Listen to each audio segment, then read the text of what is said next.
The casket was closed, the lilies were white, and my face was smiling in a gilded frame while I stood barefoot in my kitchen, very much alive. My name is Maya. I was pouring coffee when my phone buzzed, sharp, insistent cutting through the hiss of the kettle. Mrs. Langford, our old neighbor. Her name dragged a decade of memories with it. Powdered sugar cookies passed through the side gate, the scent of gardenias in summer, the only adult who ever asked me if I was happy. Her text was only one line, "I'm so sorry about your parents. I can't believe what I saw today." Below it, a video. I pressed play. The first frame hit like a cold slap. St. Albans Church. Our family church, with its heavy oak beams and stained glass saints staring down in judgment. Candles trembled in tall brass holders. The camera zoomed shaky toward the altar. My mother stood in black lace and pearls makeup, perfect grief arranged like an accessory. Beside her, my father's starched collar jaw, tight red from trembling pages. Behind them, a casket polished to a mirror shine. Beside it, a blown-up photo of me laughing, frozen in a moment I barely remembered. White lilies fanned out around the frame, fresh enough to almost breathe. She was always a troubled girl, my father's voice cracked on cue. We pray her soul finally finds peace. My fingers went numb. I could feel the heat of the coffee mug in my other hand, but it was like holding something in a dream, real yet far away. They were reading my eulogy. The video panned across rows of black-clad guests, distant cousins, old family friends, my piano teacher. Every face familiar, every face blank. Not one person had called. Not one had asked. My pulse roared in my ears. This wasn't a clerical error. It wasn't an accident. This was deliberate, choreographed. Another buzz, a new message. Unknown number memorial service this Sunday. St. Albans, 2 p.m. No explanation. No hesitation. Just an invitation to my own ghost story. They wanted me erased on paper. But I was still here. And if they wanted to play dead, I was about to show them what alive looked like in person. And if you want to understand how they could bury me without flinching, we have to go back to the table where the golden child always got the biggest slice, and I learned how to disappear. The first time I realized love in our house came with seating assignments. I was 7. It was Christmas Eve, the kind of night where frost laced the edges of the windows, and the air inside smelled like cinnamon and roast beef. Our dining room was small, but dressed for the holiday gold chargers, under every plate candles flickering in crystal holders, tinsel looping over the archway, like it had grown there naturally. I remember standing in the doorway holding my breath because I didn't want to ruin the picture. My mom was adjusting the centerpiece, red roses, pine branches, and sprigs of holly, all perfectly fluffed. My dad was pouring wine for himself, and Mom Elena got sparkling cider in a tall glass just like theirs. Me, a chipped mug of milk. The table had one seat at the head, the best chair. It was cushioned in red velvet, taller than the rest, a hand-me-down from some great aunt with a taste for drama.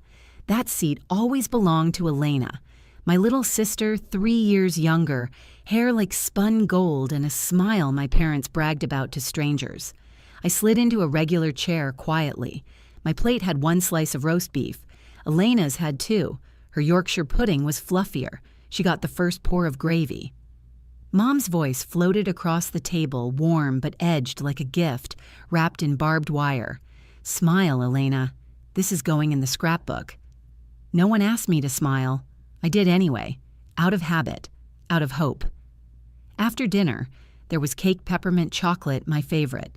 I'd helped make it, measuring the sugar and breaking the eggs. But when it came time to cut, Mom's knife tilted just enough to give Elena the larger piece. My dad chuckled.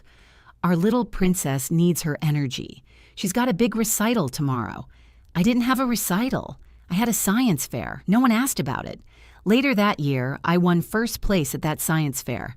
I came home with a ribbon cheeks aching from pride. Mom took one look and said, "That's nice, honey. But Elena's going to be in the paper next week. We should focus on that."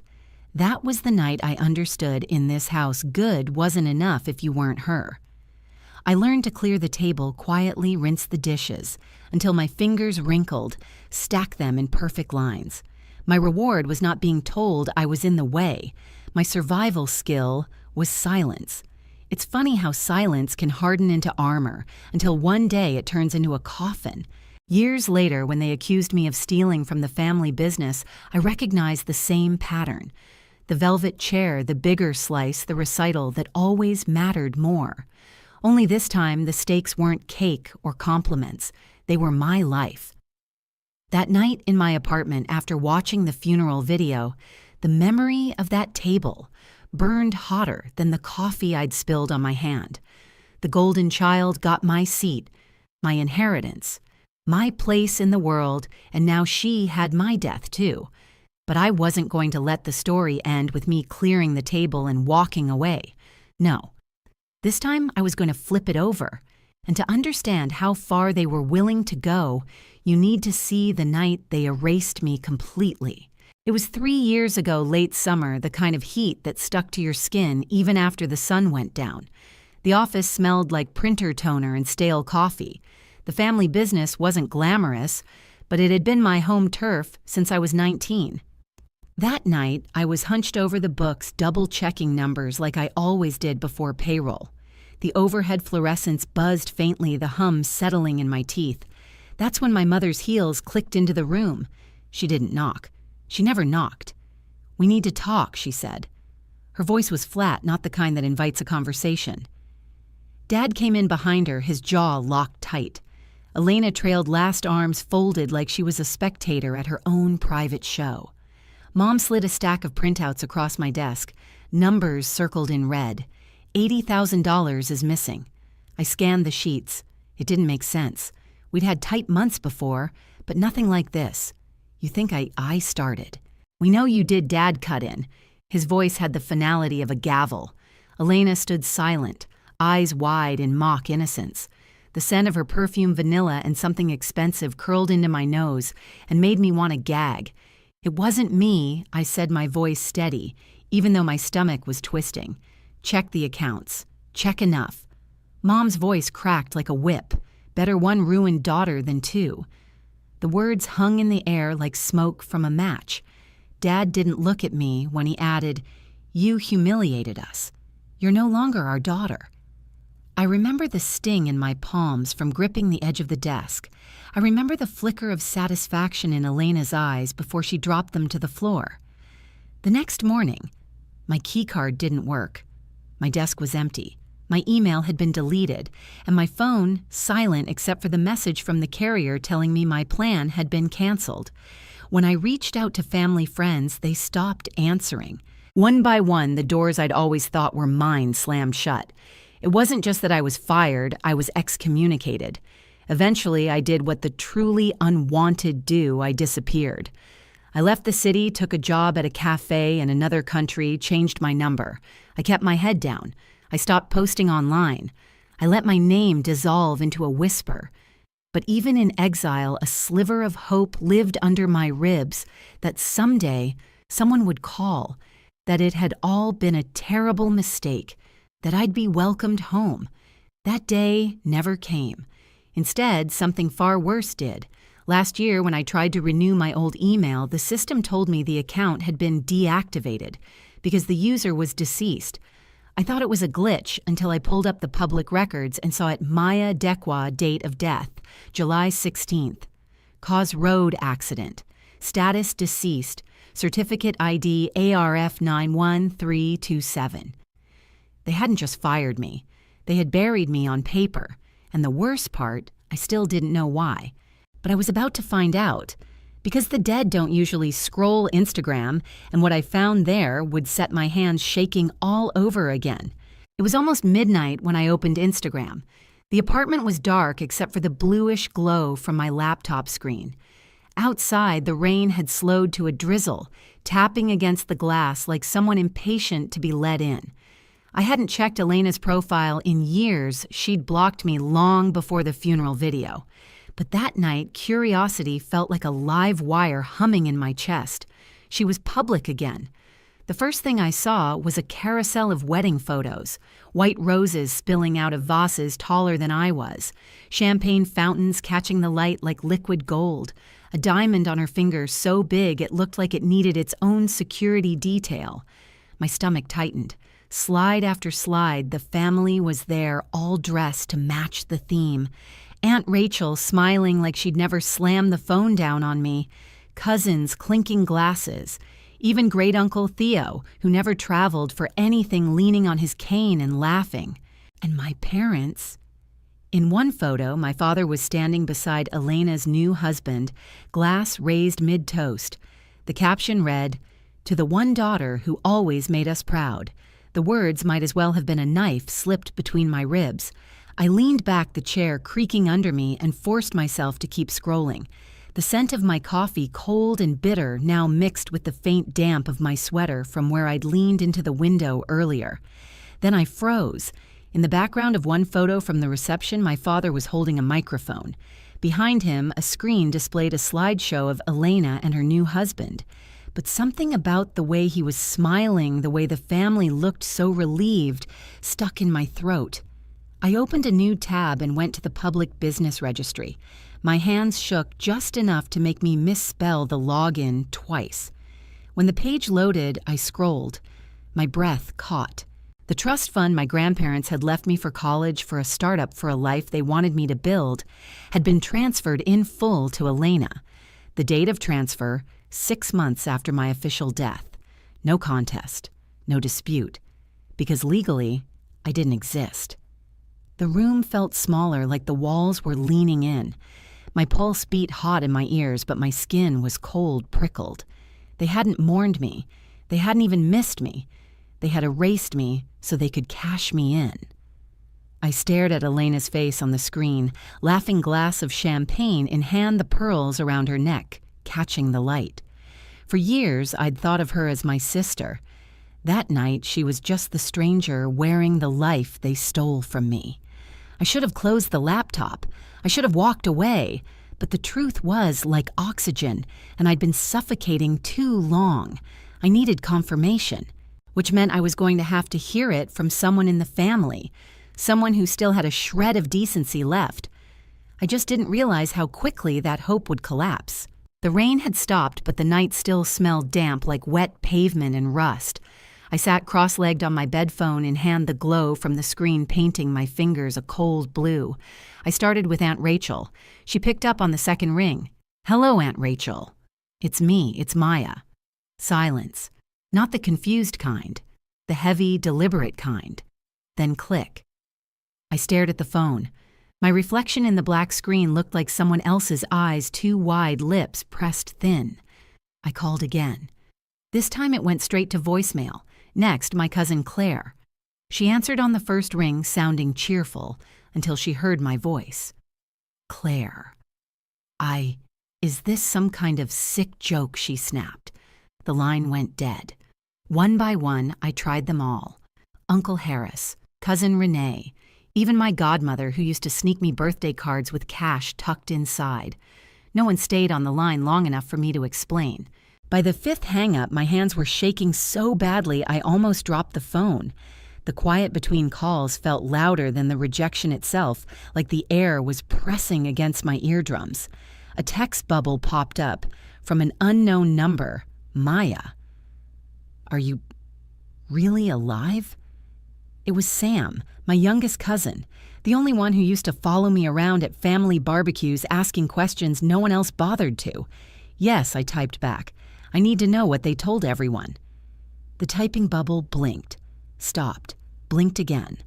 Finally the words came. "They said you died in a car crash overseas 3 years ago. Said it was too late to bring you home. Cremation, closed casket." I read it twice, 3 times. The room felt colder with each pass. There had never been a car crash. I had never even owned a car while I was abroad. It was a full story wrapped in finality. No room for questions, no reason to investigate. Just enough tragedy to make people accept the silence. Something inside me, the part that had learned to clear the table quietly, to accept smaller slices, to vanish when told, finally cracked. I pulled out every document I had: passport stamps, rental agreements, tax filings, even old utility bills. Proof that I'd been alive every single day of those 3 years dead. And as I spread the papers across the bed, the thought took root. If they'd wanted me dead so badly, I could use the same paperwork to prove I was alive and burn their story to the ground. I just needed the right stage. The invitation came sooner than I expected. A message from another unknown number. No greeting, no name. Just memorial service. St. Albans. Sunday, 1 p.m. My fingers tightened around the phone until my knuckles ached. If they wanted a show, I'd give them one, and I wouldn't be the ghost this time.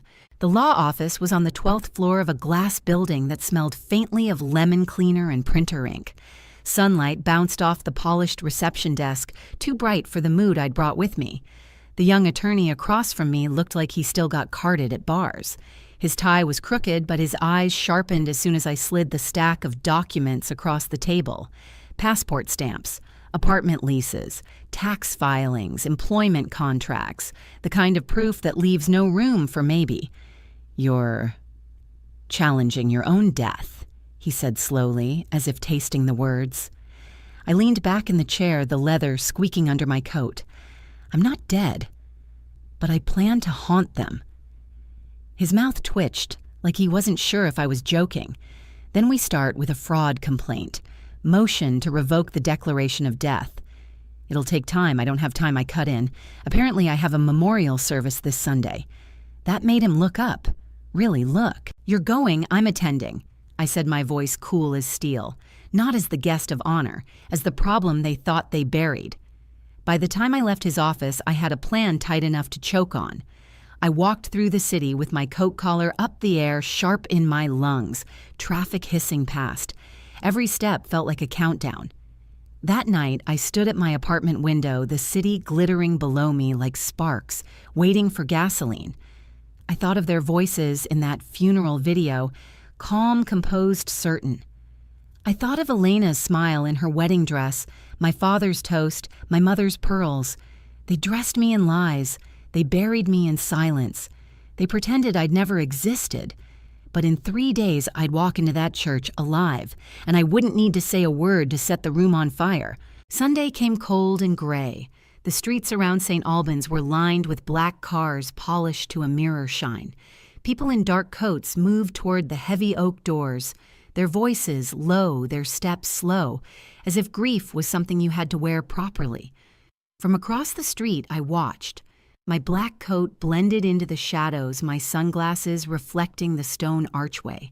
I could smell rain on the wind, the metallic tang of it waiting to fall. Inside, the organ began its slow, mournful climb. I could almost feel the bass notes in my ribs. The service had started. The priest's voice drifted out as the doors opened for a latecomer. I caught one last deep breath, tasting the cold air and the moment I'd been waiting for. Let them grieve, let them perform, and when the curtain lifts, I'd give them a funeral they'd never forget. And that's when I stepped forward. The oak doors of St. Albans groaned like something ancient waking from a deep sleep. Cold daylight spilled into the nave, slicing through the candlelit gloom and stretching a white-gold path down the center aisle. My heels clicked on the marble floor, deliberate, slow, each step echoing like a metronome in a song no one wanted to hear. Gasps bloomed in the pews. A child's voice pierced the silence. "Mom, isn't that her?" I didn't stop walking. I took off my sunglasses. My eyes locked on theirs, my father's, my mother's, Elena's. My mother's face went bone white. Her lips trembled before she gave a perfect theatrical faint, collapsing into the arms of a cousin in the front row. Her pearls clinked softly against each other as she fell. My father's mouth hung open. The glass of wine he'd been holding slipped from his fingers and shattered against the pew with a sound that made the organist's hands freeze mid-chord. Elena stood frozen, one hand twisting her pearls, the other holding a champagne flute that tipped spilling pale liquid over her white shoes. She didn't blink. Neither did I. The priest faltered, taking a small step back from the pulpit, eyes darting between me and the casket as if unsure which was the more shocking sight. I could feel the weight of every stare pressing into my skin. Some people's eyes were wide with disbelief, others narrowed, already calculating what this meant. A phone lifted in the back red record light, blinking. Good. Let the world see. I stopped at the front, right beneath the massive framed photo. They'd chosen the one where I'd been laughing for real years before the lies. Turning to face the crowd, I let the silence stretch until it trembled. I heard I died, I said, my voice carrying in the hush. But I'm here to correct the story. A ripple moved through the room, whispers, gasps, the faint scrape of someone's shoe against the marble. I reached into my coat and pulled out a folder thick with stamped documents, leases, pay stubs, and travel records. The proof of my breathing, my working, my surviving.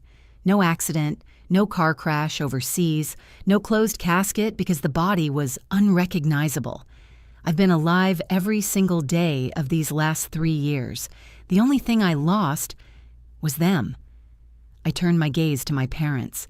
They told the world I died, filed the paperwork, made it legal. And when I was gone, they transferred everything to her.